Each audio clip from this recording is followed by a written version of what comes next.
ईश्वर परमेश्वर अशी कोणती ना कोणती शक्ती जर या धरतीवर नसती तर दिवसाची रात्र झाली नसती. चंद्राने 15 दिवसामध्ये 15 कला दाखवल्या नसत्या आणि 16व्या दिवशी तो 16व्या कलेचा धनी झाला नसता. आणि म्हणून एक भाविक भक्त मंदिरामध्ये जाऊन आपल्या देवाचं नामस्मरण कसं काय करतो, पूजन कसं काय करतो, त्याचप्रमाणे मी सुद्धा माझ्या आराध्य देवतानुसार माझ्या गणाचं पूजन कसं काय करते बांधवानो. तर एक एक शब्दाकडे लक्ष द्यावं.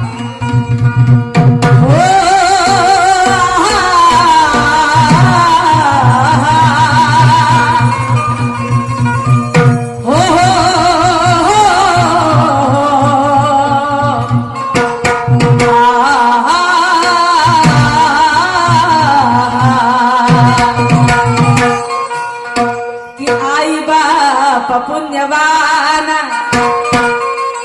दयापदी हे माझे नमन आणि तेच माझे पहिले भगवान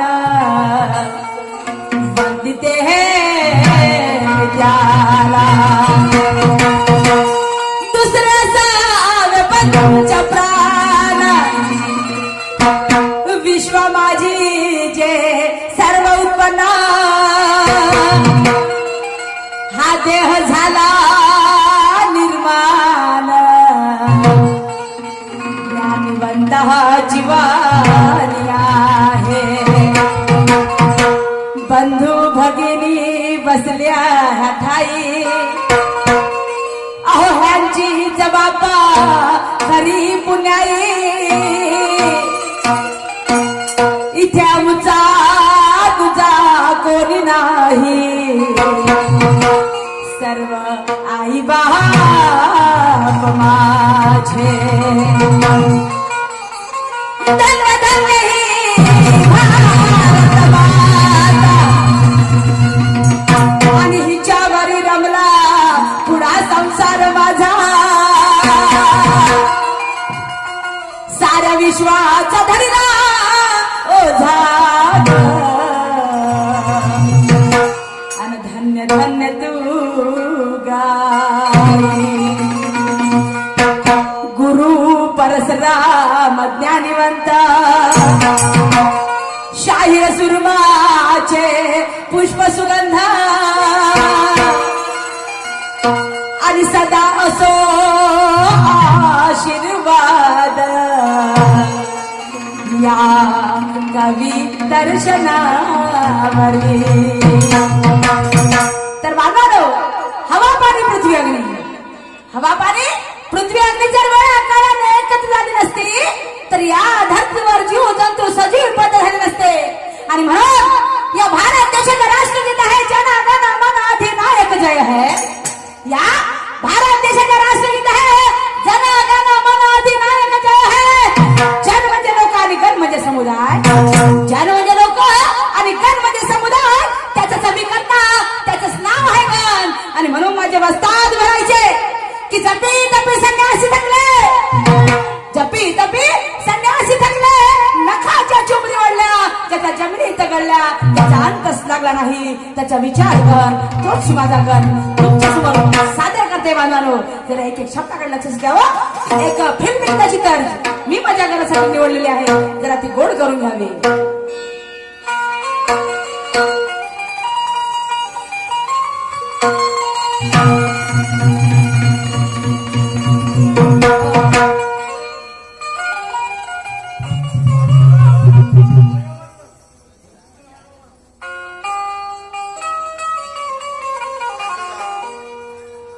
हो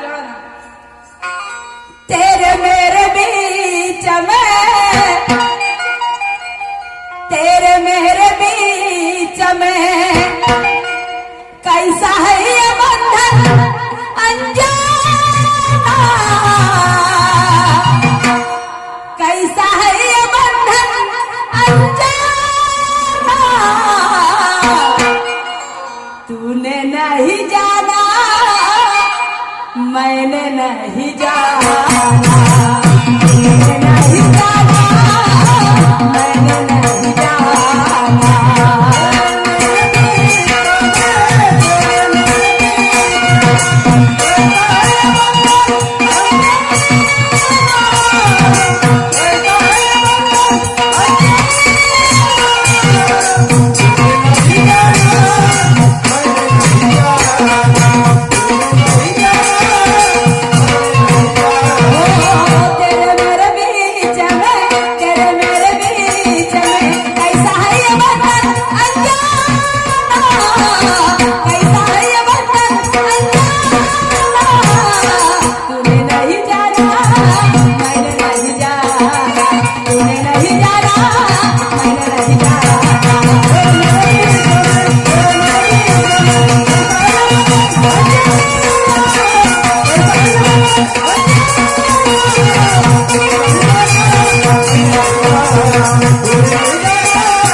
नतमस्तक होऊन मला काय म्हणायचं माझे मायबाप हो, त्या शब्दाकडे लक्ष द्यावं. माझं वंदन काय म्हणते त्या भगवंताच्या चरणी काय म्हणायचं आहे मला.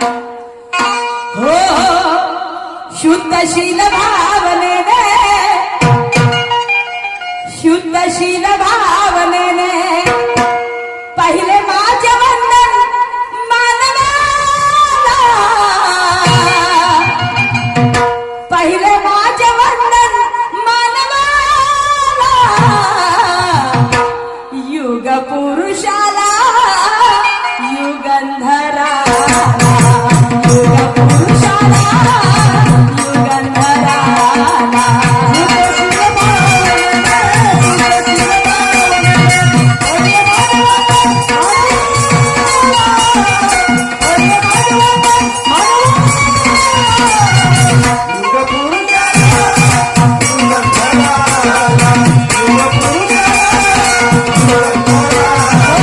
शुद्धशील भावनेने, शुद्धशील भावनेने पहिले माझे वंदन मानवाला, पहिले माझे वंदन मानवाला, युग पुरुषाला युगंधराला, युग पुरुषाला युगंधराला.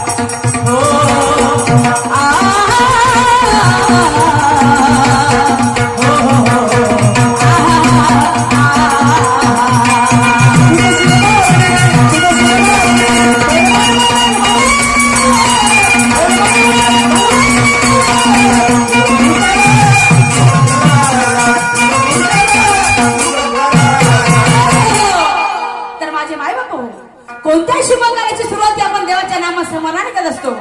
आम्ही सुद्धा आमच्या कार्यक्रमाची सुरुवाती आमच्या घराच्या पूजेने करतो.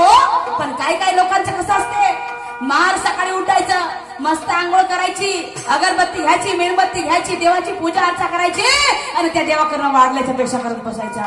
त्या देवाने म्हणायचं, देवा अरे मी तुझी रोज नित्य नियमाने सेवा करतो, माझ्या घरी मस्त धन संपत्ती येऊ दे, माझ्या घरी झगडे भांडण नको होऊ देऊ, माझ्या घरी सुख समाधान लागू दे. म्हणायच्या रोज दारू पिऊन यांना बायको संग झगडे करायला झगडे होणारच आहे कोणत्या ना कोणत्या कारणावरून. आणि म्हणून त्या लोकांना म्हणायचं आहे की देवाकडनं अपेक्षा करू नका. अरे म्हणतात ना, मनी नाही भाव आणि देव मला पाव, मनी नाही भाव आणि देव मला पाव, देव बाजारचा भाजीपाला नाही रे, देव अशाला भेटायचा नाही रे. तुकडोजी महाराज म्हणतात की देव बाजारचा भाजीपाला नाही रे, देव अशाला भेटायचा नाही रे. आणि भासाजी 10वी 12वीतले मोठे तर शिकून राहिले आहेत. आता तुम्ही म्हणाल कसे, हे 10वी 12वीतले मोठे वर्षभर शाळेमध्ये जाते, माय बाबाचा पैसा वेस्टेज करते, टिंगल टवाळ्या करते, मम्मी स्कूल में चला जा रहा हूं, आई बाबा मला पैसे पाहिजे, माय बाबा थोडे असतात बिचारे, देऊ नाही देतात. हे पोट्टे शाळेत जातात, वर्षभर मार पोट्टे दिसल्या लाईन मारायचं, अगबाई जानवी ना मला रंगच नाही हो. आणि मग पेपर तोंडावर आले, जेवण आले का मनाचा देवाला अगरबत्ती घेऊन जायचं, त्या देवाने म्हणायचं, देवा 2-3 3 दिवसात माझे पेपर आहे. त्या पेपर मध्ये मला पास कर बोर्डाच्या पेपर मध्ये. आणि पास झालो का तुला 1.25 किलो पेढे चढवतो. अबे लेका वर्षभर शाळेत जाते टिंगल टवाळी करते अभ्यास करशील तर पास होशील ना. आणि म्हणून मला म्हणायचं का शिकलेले लोक शिकून अडाणी आहे. अरे म्हणून मला म्हणायचं माझे माय बाप की देवाकडे अपेक्षा करू नका, देवाची श्रद्धा करा, अंधश्रद्धा करू नका. देवाची श्रद्धा करा, अंधश्रद्धा करू नका. आम्ही बी या ठिकाणी आमच्या कार्यक्रमाची सुरुवात आमच्या घराच्या पूजन करते. हो आम्ही जर देवाकडनं पूर्णच अपेक्षा करत बसलो तर आमचा कार्यक्रम काय देव करून देणार आहे काय. आम्हाला मेहनत करायला लागेल. आणि म्हणून म्हणायचं माझे माय बाप तुम्हाला जर देव शोधायचा आहे तर मानवात शोधा.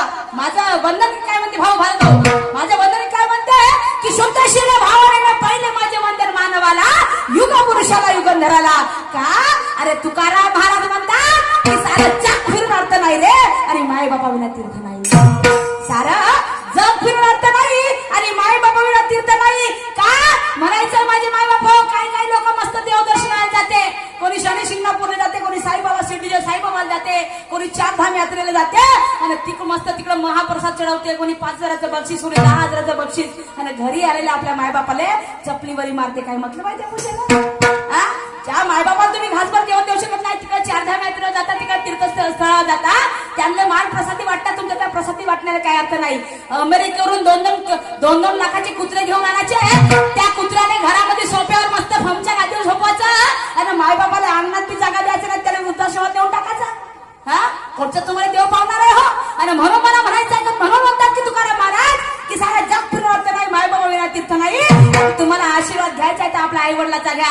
ज्याच्या डोक्यावर ज्यांच्या आई वडिलांचा आशीर्वाद असते ना त्यांचा कोणी वाकडं करू शकत नाही. आणि म्हणून त्या भगवंताची आमच्या मनामध्ये सुद्धा श्रद्धा आहे. पण श्रद्धा कशी आहे, फक्त श्रद्धेपुरती श्रद्धा आहे. आम्ही जर भगवंताकडनं सगळ्याच अपेक्षा करून बसलो तर भगवंत आमचा कार्यक्रम सफल करून देणार नाही. आपल्याला मेहनत करावी लागेल. म्हणतात ना माझे माय बाप की करणी करे सो नरक नारायण बन जाए.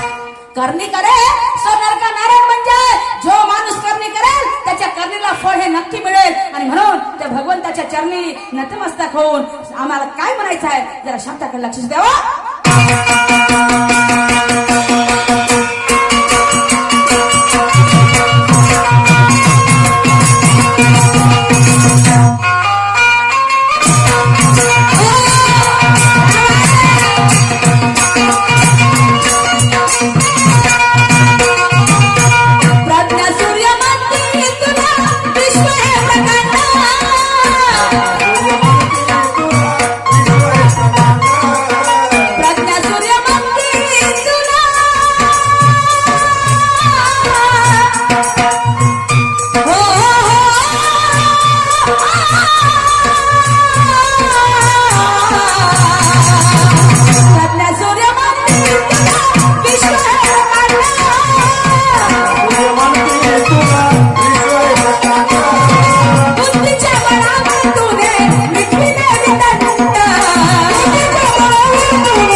पण या ठिकाणी जे तुम्ही आमचा कार्यक्रम बघताय आम्ही सादर करते आहो ही सगळी जर पुण्य कुणाची असेल तर त्या थोर महापुरुषांची आहे, त्या क्रांतीवीरांची आहे, त्या महामानवाची आहे ज्यांनी या देशासाठी आपल्या जीवाची आहुती दिली, आपले प्राणपण लावले, आपले रक्त सांडवले, त्या तमाम थोर महापुरुषांची आहे माझे मायबाप हो.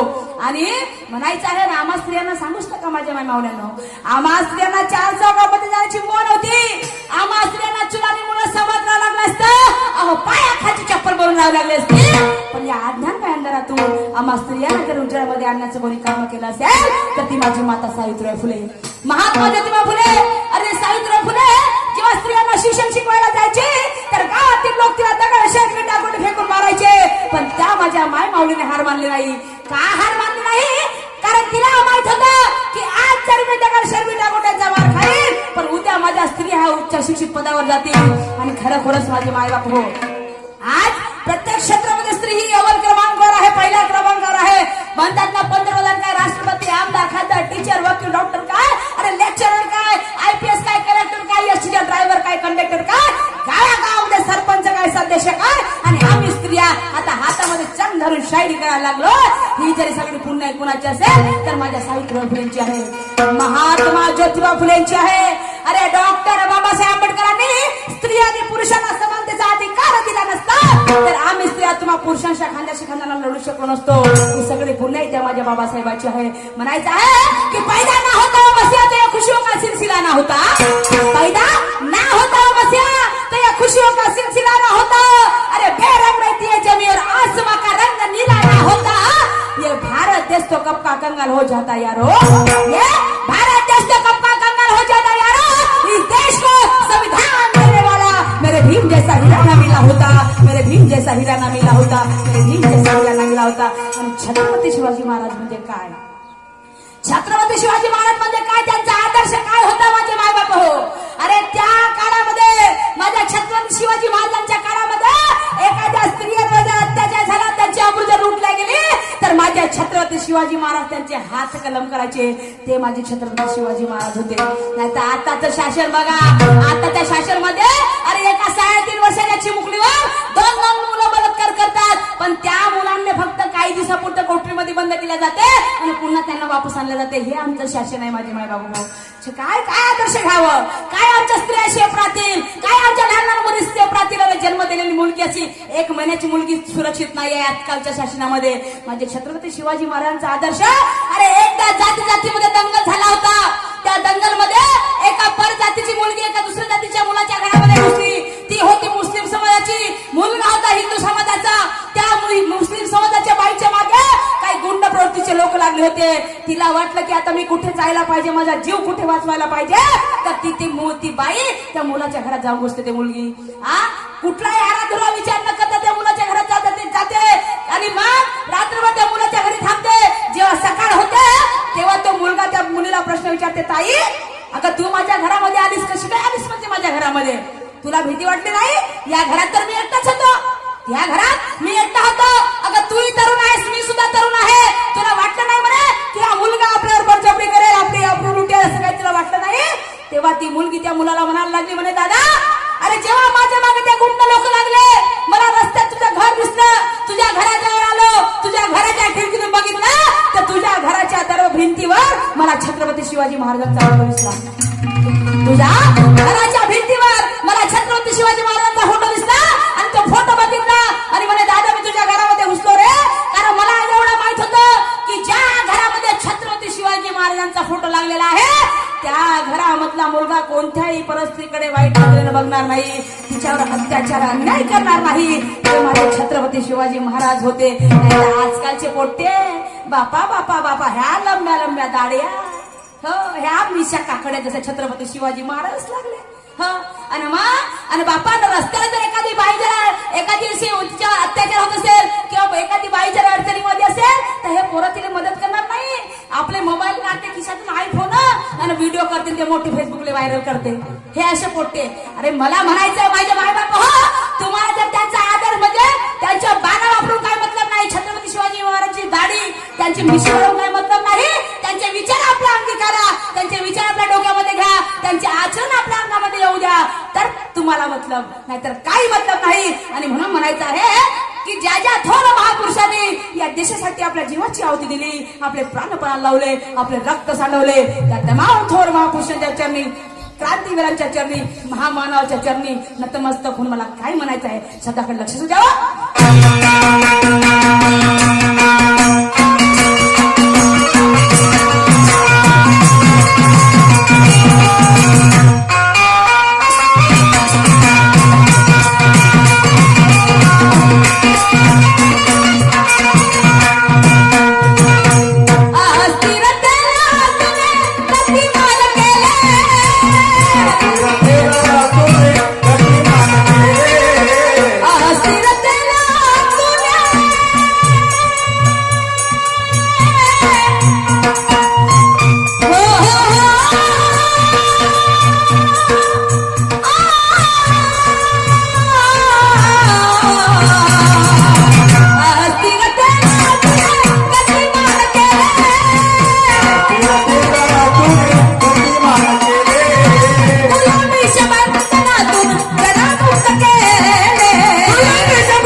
युगंधरा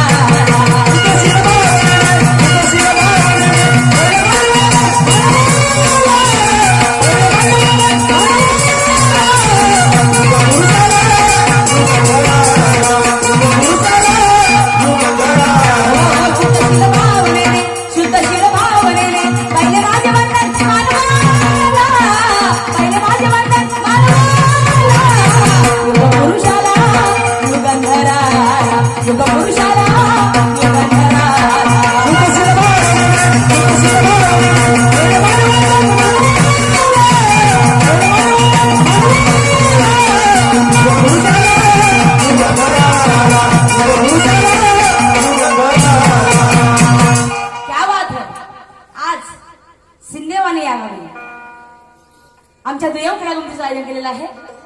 तर आमच्या जोडीला रमलेले महाराष्ट्राचे सुप्रसिद्ध ख्यातनाम शाहीर, चॅम्पियन शाहीर, तिरंग्या शाखेच्या चमकते सितारे शाहीर निशांजी सुखदेवे यांच्याशी माझा दुय्यमचा सामना. पण शाहीर साहेब माहित नाही बाबा काहून असे घाबरल्यासारखे करून राहिले तर हो बीपीच्या गोळ्याच खाल लागते म्हणते. अरे एवढ्या वयाच्या बीपीच्या गोळ्या खाल तर कसं होईल म्हणतो. तुम्हाला आजार आहे का तो. तुम्ही म्हटले बाबा आजार आहे पण तरी आजारही नष्ट होऊ शकते जर माणसाचे विचार चांगले असतील तर. समजलं का शाळेत या संगीतामध्ये आजार संगीत असा एक विषय आहे की या संगीतामध्ये एक अशी दवा आहे की चांगले चांगले आजार नाही होऊन जाते. समजलं का शाहीर साहेब. म्हणून घाबरून चालले होणार नाही काम जोमाने करायला लागलं नाही का. तर या दुय्यमचा सामना आहे. दोन्ही शहराला एकमेकांवरती प्रश्नाची मांडणी करायला लागते. आवाजाचे धनी आवाजामध्ये काय गोडवायचे. शायरी दमदार बिलकुल हा टप्पे टप्पे बिलकुल आणि आवाज अभ्यास आहे एक नंबर अभ्यास. तर अशा शायराची तुम्ही माझ्या दुय्यमचा सामना आयोजित करून दिलेले आहे. तर शाहीर साहेब पहिल्या डावाचे वानकरी होते. तर शाहीर निशांजी सुखदेवे यांनी माझ्यावरती प्रश्नाची मांडणी केलेली होती. प्रश्नाची मांडणी अशी खूप सुंदर प्रश्न मांडला त्यांनी की शिष्याने चेल्याचा प्रश्न त्यांनी केलेला, शिष्याने गुरुचा प्रश्न त्यांनी केलेला आहे की म्हणे शिष्य म्हणे गुरुच्या घरी गेले आणि त्या गुरुला म्हणाले की म्हणे गुरु मला तुमची गुरुदक्षिणा द्यायची आहे, मला तुमची आज्ञा पडायची आहे, सांगा मी तुमच्यासाठी काय गुरुदक्षिणा देऊ शकतो, काय करू शकतो. तेव्हा तो गुरु म्हणे अरे नको, तू माझी गुरुदक्षिणा पाडू शकत नाही, माझी आज्ञा तू पाळू शकत नाही. पण तरी तो शिष्य त्यांना मनात लागला की सांगा मी काही करीन, माझा प्राण गेला तरी चालेल. तुम्ही जर म्हणाल की माझं काळीच तू काढून दे तरी म्हणे गुरु मी म्हणे माझ्या काळीच काढून तुमच्या हातात देऊ शकतो. ही माझी आज्ञा म्हणजे माझी शिष्याची एक ताकद आहे. हे शिष्य प्रेम आहे असं तो शिष्य त्या गुरुला म्हणायला लागला. तर शाहीसाहेबांचं म्हणणं आहे की त्या शिष्याने त्या गुरुला काय दिलं म्हणजे गुरुने शिष्याला कोणती आज्ञा केली. नाही तर त्या गुरुनी म्हटलं म्हणे की मला मुंडके पाहिजे, मानवाचे मुंडके. गुरुनी म्हटलं म्हणे की मला मानवाचे मुंडके पाहिजे. तर त्या शिष्याने ती आज्ञा पाळली आणि मुंडके आणून दिले. तर ते मुंडके किती होते, मुंडके किती आणि तो गुरु कोण आणि तो शिष्य कोण असं शाहीर साहेबांना विचारायचं होतं. तर शाहीर निशांजी सुखदेवे तुम्ही जिथे कुठे असाल तुमच्या प्रश्नाचं उत्तर तुम्ही लक्ष देऊ ऐकावं. आणि तुम्ही एवढंही म्हटलंय का जर उत्तर माझं खरं असेल तर आजची नाईट माझ्या हातात भेटत. भाऊ आजची नाईट माझ्या हातात पाहिजे भाऊ, खरं सांगतो. हो तर शाहीर साहेब तुमच्या प्रश्नाचं उत्तर लिहून द्यावं की तो गुरु होता सत्यकी गुरु. तो गुरु सत्यकी आणि नाव होतं शिष्याचं अहिंसक. नाव होतं अहिंसक, त्याला मणिभद्र सुद्धा म्हणायचे. आता तुम्ही म्हणाल कसा शाहीर साहेब, अरे अहिंसकाने सत्यकीला गुरुभद्र म्हणत, मणिभद्र सत्यकीला मणिभद्र म्हणत होते आणि त्या शिष्याचं नाव होतं अहिंसक. हा अहिंसक म्हणजे कोण, अहिंसक म्हणजे अंगुलीमाल. अंगुलीमाल केव्हा झाला, जेव्हा तो भगवान बुद्धाला भेटला तो अंगुलीमाल झाला. जेव्हा तो भगवान बुद्धाला मिळाला तेव्हा तो अंगुलीमाल झाला. तर शाहीर साहेब जेव्हा तो आधी अहिंसक होता तेव्हा त्याने 99 मुंडके कापलेले होते. किती 99 मुंडके कापलेले होते आणि 100 मुंडक होत त्याच्या आईचं. 100 मुंडक त्याला कुणाचं मिळालं नाही आणि तो 100 मुंडक तो आपल्या आईचा कापलेला होता. पण तेवढ्यात त्याला भगवान गौतम बुद्ध मिळाले आणि भगवान गौतम बुद्धाने त्याला म्हणजे त्या अहिंसकापासून अंगुलीमाल म्हणजे अंगुलीमालापासून त्याला म्हणजे मुक्तता मिळवून दिली की म्हणजे तू हत्या करायची नाही, कोणाची बोटे कापायची नाही, कारण तू डबल ते जुळवू शकत नाही. म्हणजे त्याला मार्गात आणला, आपल्या बुद्धाचा धर्म त्याला दिला. त्याला भिक्षू बनवलं, तो भिक्षू बनला तेव्हा. तर शाहीर साहेब त्या शिष्याचं नाव होतं अहिंसा आणि त्या गुरुचं नाव होतं सत्य, की ज्याला मणिभद्र सुद्धा म्हणायचे. तर 100 मुंडके. आता तुम्ही म्हणाल तर अंगुलीमाल तर मोठे कामत होता, तुम्ही म्हणाल की अंगुलीमाल तर मोठं काम होता, पण शाहीर साहेब हा इतिहास अंगुलीमालचा फक्त बोटं कापण्या इतक्या नाहीये. अंगुलीमाल बोटे ते 99 बोटे कोणते होते, आणि तो 99 जेव्हा मुंडके कापला तर त्याला वाटले की मी 99 मुंडके कापलो, हे लक्षात कसं ठेवू, म्हणून तो अंगुलीमाल प्रत्येक माणसाचा एक बोट कापायचा, एक बोट कापायचा आणि तो बोट आपल्या गळामध्ये ओवायचा.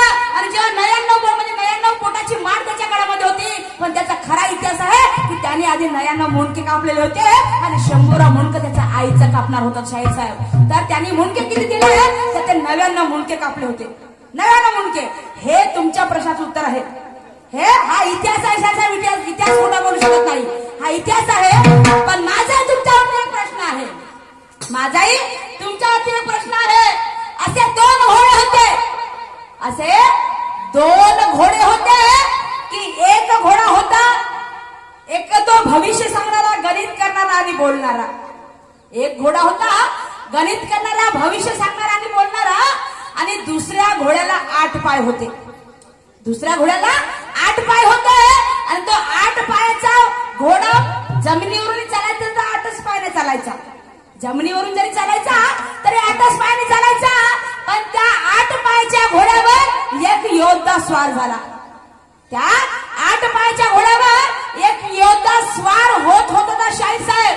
तर मला तुम्हाला एवढंच विचारायचं आहे की तो बोलणारा, गणित सोडवणारा आणि भविष्य सांगणाऱ्या घोड्याचं नाव काय, 8 पायाच्या घोड्याचं नाव काय, आणि जो त्या घोड्यावर योद्धा स्वार होत होता त्या योद्ध्याचं नाव काय, हेच तुम्हाला तुमच्या राऊंड मध्ये सांगायचं आहे. आणि म्हणून मला समोर काय म्हणायचं आहे, लक्ष देऊ नये का?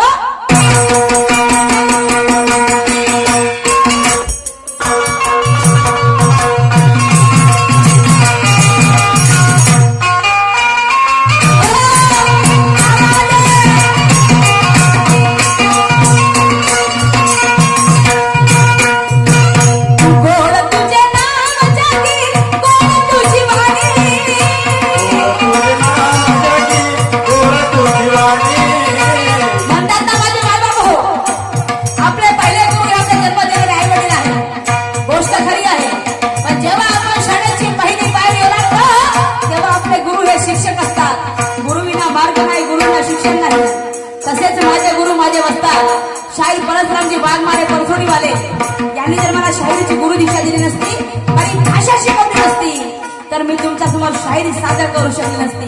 ही सगळी गुण नाही माझ्या गुरूंची.